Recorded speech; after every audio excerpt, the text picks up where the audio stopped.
Bueno, me da mucho gusto recibir de manera virtual a uno de los grandes académicos de nuestra máxima casa de estudios. Hoy dirige ni más ni menos y representa a la UNAM allá en Costa Rica. Usted lo recuerda y muy bien lo recuerda porque hemos conversado distintos temas con el doctor Carlos Valdés sobre vulcanología, sobre protección civil, sobre catástrofes. Hoy vamos a hablar sobre pandemias y vamos a hablar sobre las actividades de nuestra casa de estudios allá en Centroamérica. Doctor Valdés, qué gusto, muchas gracias. Muchas gracias por la invitación, Carlos. Para mí es un gran placer estar conectados desde este otro país, desde Costa Rica, y pues estar en tu programa. Es un honor. Gracias. Y he tenido el privilegio, que conste que no aquí en nuestro país, de estar contigo en los volcanes, pero sí en Costa Rica. Y sigues en el énfasis, en la intención de prevenirnos de una explosión severa que puede venir del Popocatépetl. ¿Sigues todavía con esa idea?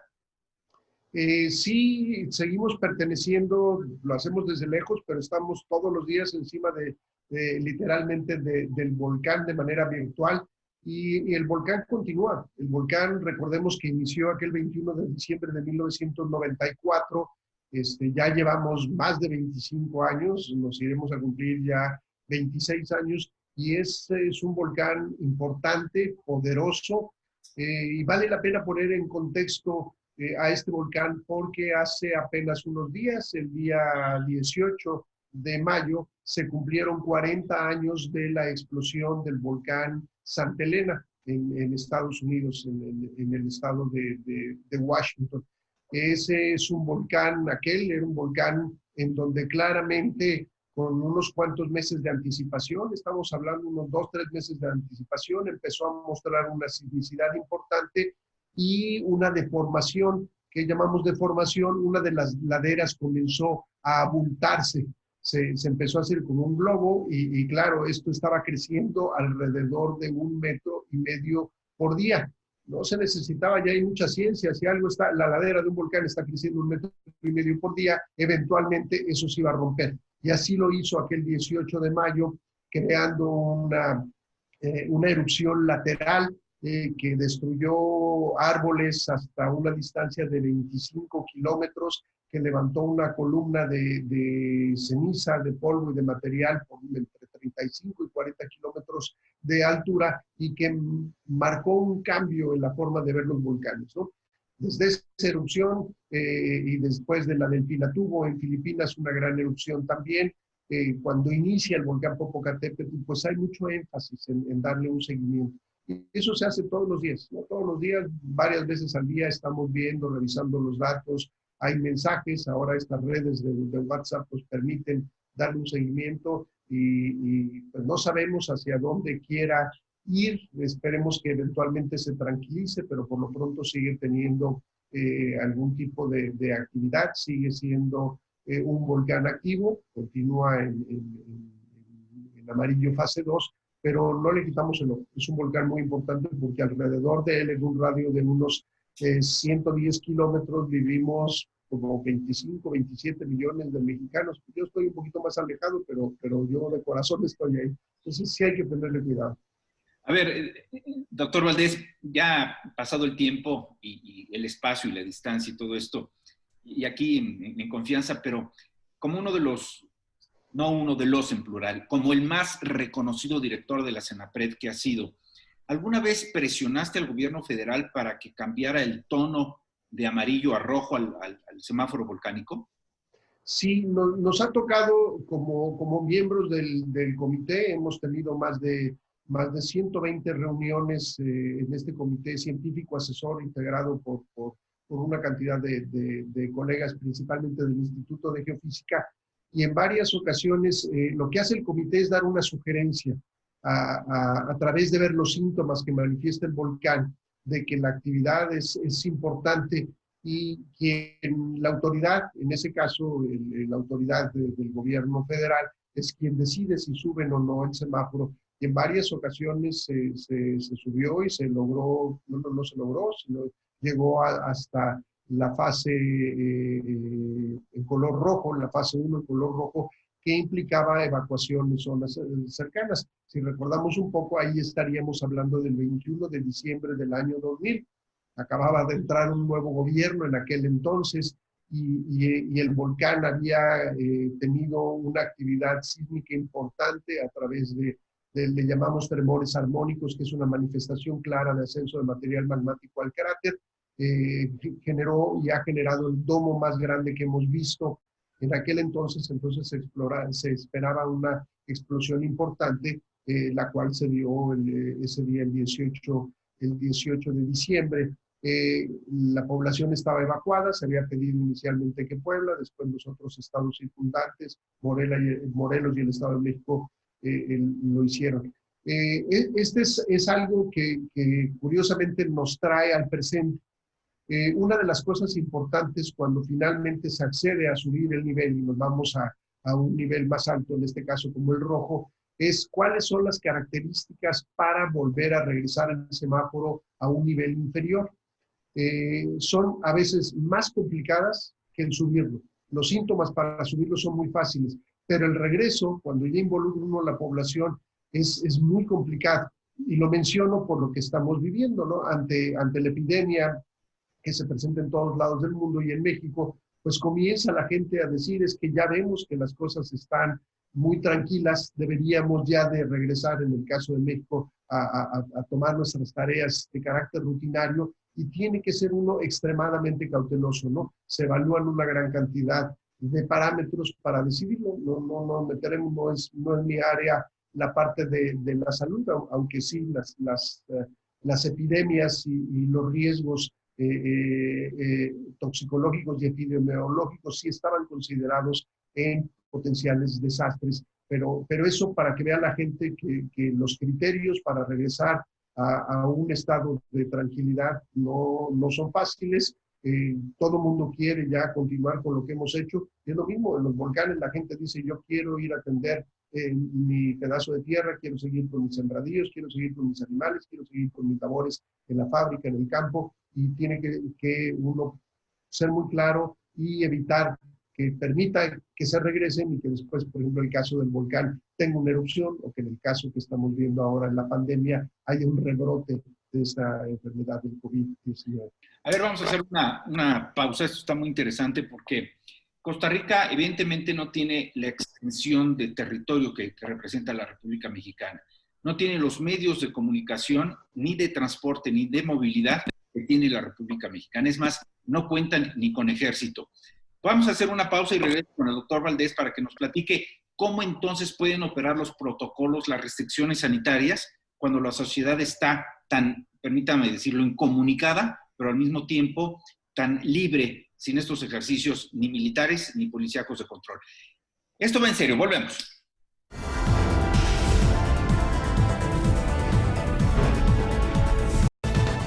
Bien, regresamos con el doctor Carlos Valdés. Carlos, ¿cómo están logrando controlar, disuadir, convencer a la población allá en Costa Rica, dado que, mencionaba antes de la pausa, no cuentan ni con ejército? Pues mucha información y propuestas de control. Por ejemplo, en los supermercados, antes de que esto, por ejemplo, iniciara en México, permitían el acceso a menos del 20% de la capacidad que tenía el supermercado, y la gente tenía que esperar afuera, manteniendo distancias de al menos cerca de 3 metros. Entonces esto hacía un énfasis en la gente. A mí me llamaba la atención porque es un país, aquí en esta región centroamericana, tiende a haber mucho mayor humedad y calor. Pues la gente anda con ropa más ligera, con shorts y demás. Entonces la gente mantenía, pues, por ejemplo, su cubrebocas, pero a mí me llamaba mucho la atención que yo pensaba, pues hay que protegerse, hay que llevar pantalones largos, camisa larga, y la gente lo tomaba con tranquilidad. Había también mucho respeto a adultos mayores, se les daba la preferencia, la prioridad. Entonces creo que lo mencionaste muy bien, ¿no? Aquí la parte de la tradición, de la cultura, de no tener un ejército, siento yo que la gente tiende a escuchar un poco más al gobierno. También, como buenos latinoamericanos, de repente yo he visto que hay gente que pues, se brinca las órdenes y demás, pero me da la impresión de que son más decididos a llevar a cabo estas recomendaciones. y se sienten ellos muy bien, y que bueno, que así se haga. Los números entonces son bajos.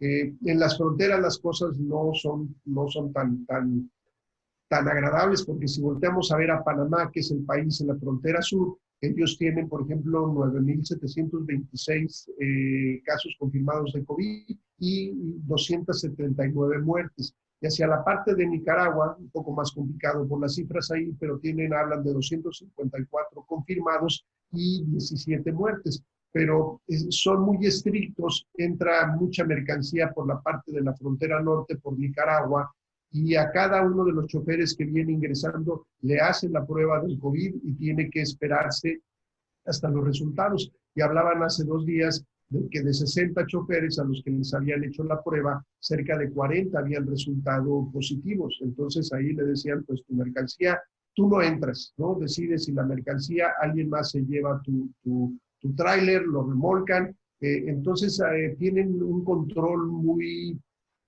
estricto. Lo mismo, fueron de los primeros en cerrar los vuelos directos desde Europa hasta el aeropuerto de San José, y fueron de los primeros que lo cerraron. Entonces creo que estas medidas, que sí hay que reconocer también, han dañado la economía, han preocupado a la gente, pero no hay otra forma de hacerlo, ¿no?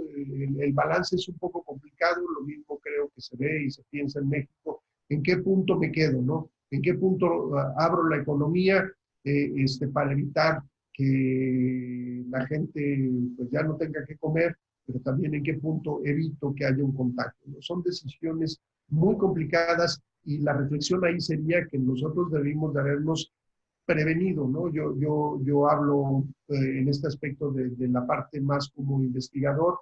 Yo me pregunto en el ámbito nuestro si debimos de haber actuado un poco más los investigadores cuando vimos lo que sucedía en China, siendo un país con un poderío económico ya muy importante, y haber comenzado a tomar medidas preventivas. La prevención en cualquiera de estos fenómenos es una de las claves importantes. Y no esperarnos, todos tenemos la confianza siempre de que no nos va a pasar, de que no va a haber una erupción volcánica, de que no nos va a llegar la pandemia que se originó en China. Y la respuesta es que no, el mundo y la vida es muy complicada.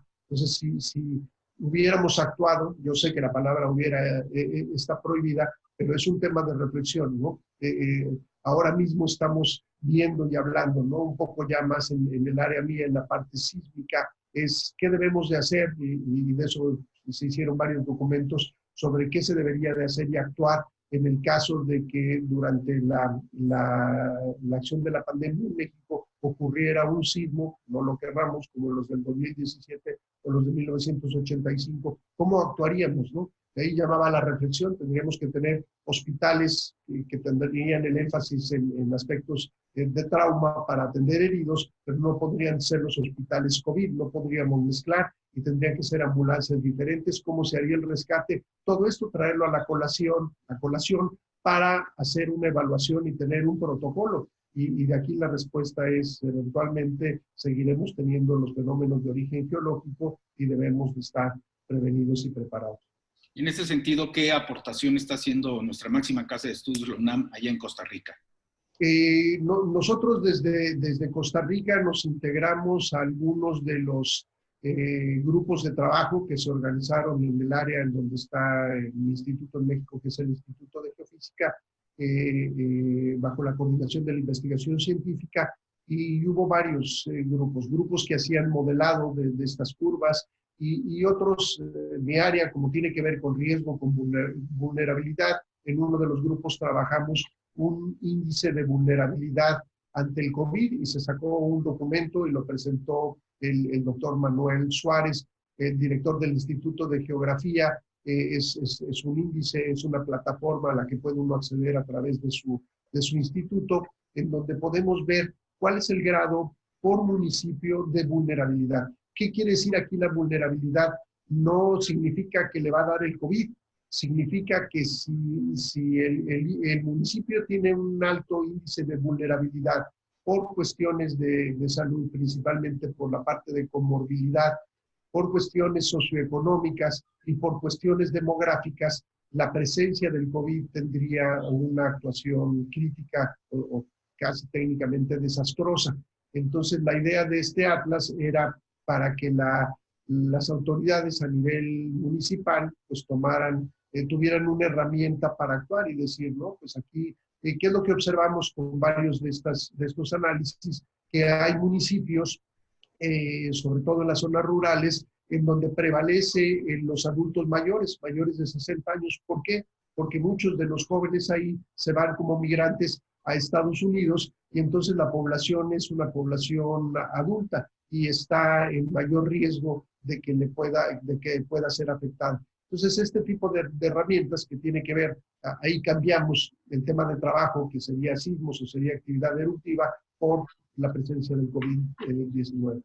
Como científico y a distancia, doctor Valdés, ¿ves a nuestro país con preocupación en estos momentos? Pues sí, me preocupa cuando comparo con otras sociedades, sobre todo los países europeos, con sistemas de salud diferentes, con mayor capacidad económica y que las cosas no le fueron bien, y sobre todo cuando volteamos a ver a nuestro vecino al norte y vemos más de 90,000 víctimas. Entonces, pues la respuesta es, tenemos nosotros que actuar, ¿no? Y somos un país muy diverso, muy diferente. Esa es una de las condiciones, por ejemplo, que me llama mucho la atención. Nosotros en México tenemos más de 65 lenguas indígenas nacionales, entonces la transferencia de la información es un punto crítico para que la gente que maneja una lengua indígena nacional la reciba y la entienda, tiene que ser en esa lengua. Si solo la transmitimos en el español, no va a haber ese emprendimiento. Entonces hay la preocupación porque es un país más complejo, la distribución geográfica es más complicada, llegar a zonas rurales como son en el estado de Oaxaca, municipios que están en las sierras, la parte que tiene que ver con salubridad, por ejemplo, aquellos municipios en donde el agua no está disponible todos los días, y uno de los elementos que nos dicen que es muy importante ante el COVID es estarnos lavando constantemente las manos con jabón, la higiene. Entonces esta gente sí dice, pues si no tengo agua corriente todos los días, eso se vuelve una preocupación, pero también un tema, nos da la pauta hacia dónde debemos de mejorar, ¿no? ¿Cuáles deben de ser entonces las prioridades para atender no solo el COVID, muchas otras cosas que son importantes en mi país? Ese es mi país, ahí tengo a mis familiares, una de las hijas vive ahí, y la respuesta es, pues sí me preocupa y queremos hacer cosas, como estoy seguro que se hacen en México, pues las estamos haciendo desde acá. Esto nos ha enseñado que la educación a distancia y la transferencia del conocimiento a distancia es una forma que nosotros ya estábamos obligados a llevar a cabo y ahora se ha incrementado. Yo mantengo reuniones constantes todos los días, como lo comentábamos un poco antes de empezar a hablar. Yo tengo ahora más reuniones que las que tendría si las cosas estuvieran de otra manera. Entonces, estamos viendo un mundo diferente y también volteo a ver la tecnología. Leía un artículo sobre la gente, policías en China, en donde estaban utilizando un casco que ya lo tienen desarrollado los policías. El casco tiene una cámara infrarroja que les permite detectar la temperatura de las personas y darse cuenta si pueden tener una temperatura alta corporal.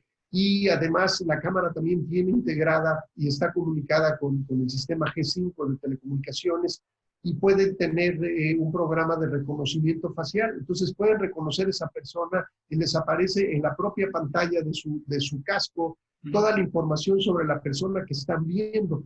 Y veía yo, decían ellos, que podían revisar a 100 personas en 2 minutos. Entonces, claro, para un país con la población que tiene China eso es un requerimiento, pero lo que me indica a mí es que la tecnología no se nos puede ir de la mano, ¿no? Nuestro país no puede quedarse la tecnología parada, tenemos que ir avanzándolo. Este es un momento en donde todos podemos empujarnos porque estamos siendo obligados a utilizar estas redes y otros más aspectos de tecnología que anteriormente no los utilizábamos. Entonces es una posibilidad de integrarnos a un cambio tecnológico diferente y mejorar. Muy bien, doctor Valdés, pues Mi gratitud por establecer esta comunicación desde Costa Rica. Estas nuevas formas de entendernos a través de lo virtual lo hace posible y estaremos muy en comunicación. Es importante conocer tu punto de vista. Pues muchas gracias por la invitación, Carlos. Un gran abrazo, como siempre. Y desde aquí les mandamos un saludo y, como bien dicen los costarricenses, pura vida para ustedes también. Pura vida. Muchas gracias, el doctor Carlos Valdés, uno de los científicos, de los académicos más íntegros y más reconocidos en nuestro país. Hoy director y titular de la UNAM, nuestra máxima casa de estudios ahí en Costa Rica. Gracias, doctor Valdés. Hasta luego.